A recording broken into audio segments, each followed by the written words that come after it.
The second CM Punk's music hit and that final bell rang, something died in that arena last night. Not just Bron Breakker's undefeated mystique, not just his aura of invincibility, but something far more precious in professional wrestling, the future. And before you jump into the comments calling me a hater or telling me I don't understand the business, I need you to hear me out because what happened at that Raw wasn't just a match, it was a choice. A choice that might haunt WWE for years to come, and I'm going to show you exactly why. If you felt that sinking feeling in your gut watching young talent get fed to legends, if you screamed at your screen wondering why WWE keeps making the same mistakes, then you need to stay with me until the end of this video because we're about to dissect one of the most frustrating booking decisions in recent memory. And listen, I know some of you are already typing that I'm overreacting, that it's just one loss, but hit that like button if you've seen this story before, because we all know how it ends. Bron Breakker walked into that match as the most legitimate monster WWE has built in over a decade. This wasn't some manufactured tough guy with scripted promos about how dangerous he is. This was a 26-year-old genetic freak who moves like a cruiserweight, hits like a Mack truck, and carries himself with the confidence of someone who was born to do this.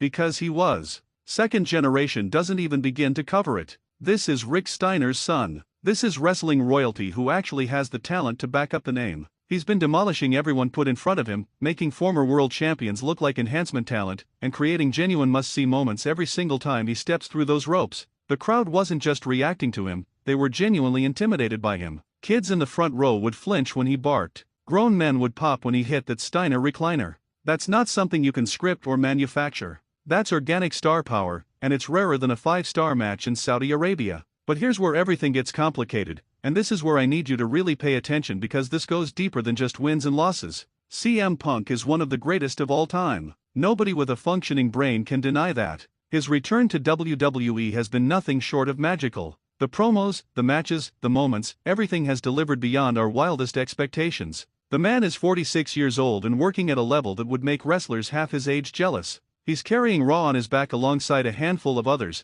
and his presence has legitimized the brand in ways we haven't seen since his first run. The crowd goes absolutely nuclear for him every single night. He's moving merchandise like it's 2012 all over again. From a business perspective, from a fan satisfaction perspective, from almost every metric you want to measure, CM Punk is untouchable right now. So when WWE booked him against Bron Breakker, everyone knew we were headed for a collision between the past and the future, between the legend and the monster, between everything wrestling was and everything it could be. And that's exactly why the finish was so devastating. Because when that 3 count happened, when CM Punk's hand was raised, WWE made a statement about what they value. They told us in no uncertain terms that the short-term pop, the feel-good moment, the legend getting another notch on his belt is more important than building the next generation of superstars. Now before half of you click away thinking I'm just another old-school purist who wants every veteran to lose every match, let me be crystal clear about something. I'm not saying CM Punk should never win. I'm not saying legend should come back just to put people over and disappear. What I'm saying is that there are moments in wrestling, specific crucial moments, where the decision you make echoes for years.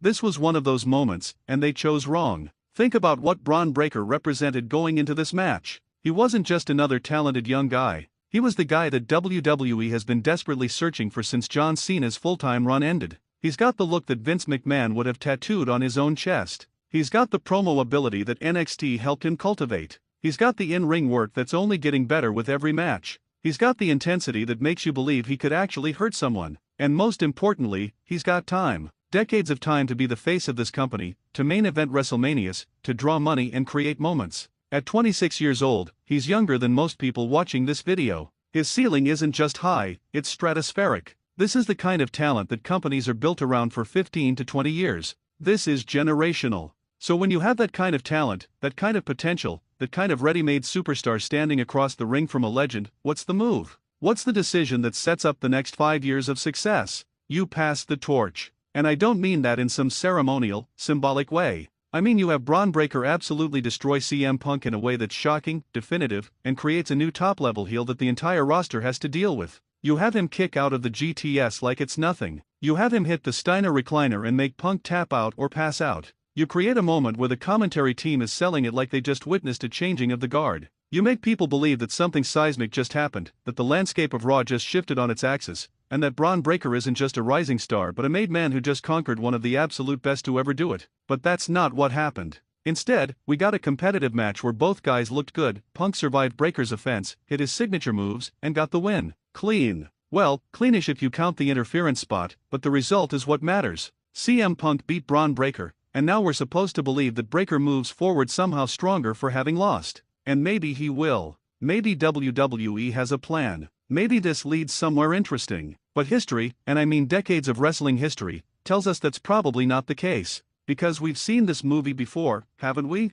We've watched WWE feed their young monsters to returning legends over and over and over again. We've watched them prioritize the short-term pop over long-term storytelling. We've watched them kill momentum because they couldn't resist giving the veteran another moment. Let me take you back through some painful memories if you've been watching long enough. Remember when Bray Wyatt was this unstoppable cult leader, this mesmerizing character who felt genuinely different and special? Remember when he faced The Undertaker at WrestleMania 31 and everyone knew he should win to establish himself as the new face of fear? He lost. Remember when Braun Strowman was the most over monster on the roster, flipping ambulances and destroying everything in sight, and then they had him lose to Brock Lesnar over and over again until the aura was gone? Remember when Keith Lee showed up on Raw with all the momentum in the world and within 6 months he was just another guy? The list goes on and on. Rusev losing his undefeated streak to John Cena. The Nexus losing to Team Cena. Literally dozens of examples where WWE had lightning in a bottle and decided to pour it out in favor of giving the established star another win. And here's what makes it so frustrating. It's not like these decisions help the legends either.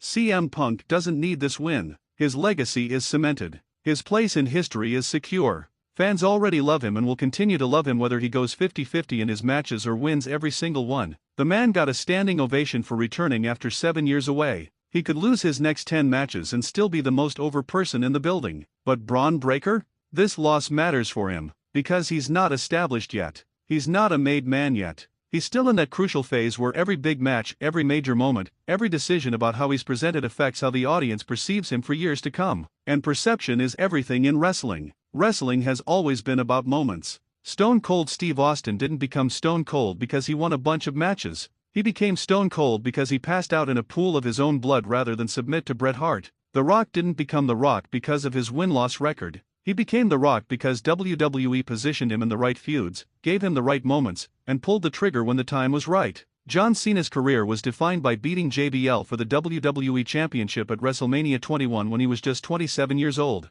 These moments create stars. These moments tell the audience who to take seriously. And last night was Bron Breakker's moment, except WWE decided to give it to someone who's already had 100 of them. Now let's talk about what happens next, because this is where it gets really concerning. Breakker is young enough and talented enough that he'll probably be fine in the long run. He'll win some matches, get some feuds, maybe even win a world title eventually. But will he ever get back to where he was before this loss? Will the crowd ever look at him the same way they did when he seemed truly unstoppable? Because that's the thing about auras in wrestling, once they're damaged, they're incredibly hard to rebuild. It takes years of perfect booking to recreate what can be destroyed in one night. And WWE's track record with rebuilding damaged stars is not encouraging. For every Drew McIntyre who got rebuilt into a world champion after years in the wilderness, there are 10 guys who never recovered their momentum. The worst part is that this didn't even need to be a clean finish. If WWE was dead set on keeping Punk strong, there were a dozen ways to book this match that protected both guys. You could have had outside interference cost Breakker the match while he was destroying Punk.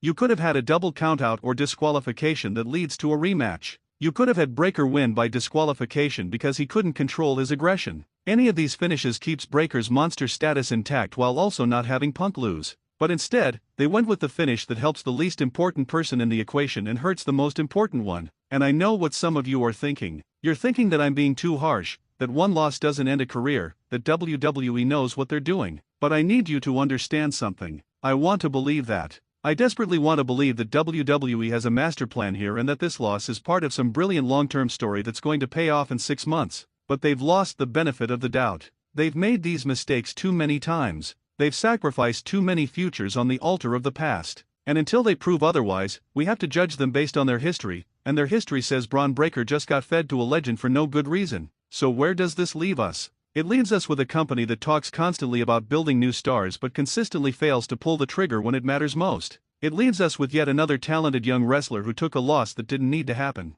And it leaves us wondering if WWE will ever learn that you can't build the future if you're always protecting the past. Bron Breakker will probably be okay because he's too talented not to be, but he could have been so much more. He should have been so much more. Last night should have been the night where a new monster was truly born, where the torch was officially passed, where we all looked at each other and said we just watched something special happen. Instead, we got another reminder that in WWE, legends always come first, even when it makes no sense. If you're as frustrated as I am, if you've seen this happen too many times, if you want WWE to actually commit to building the next generation of superstars, then subscribe to this channel because we're going to keep calling this out every single time it happens. And unfortunately, based on history, it's going to keep happening. The question is whether WWE will wake up before they've wasted every young talent they have. Based on last night, I'm not holding my breath.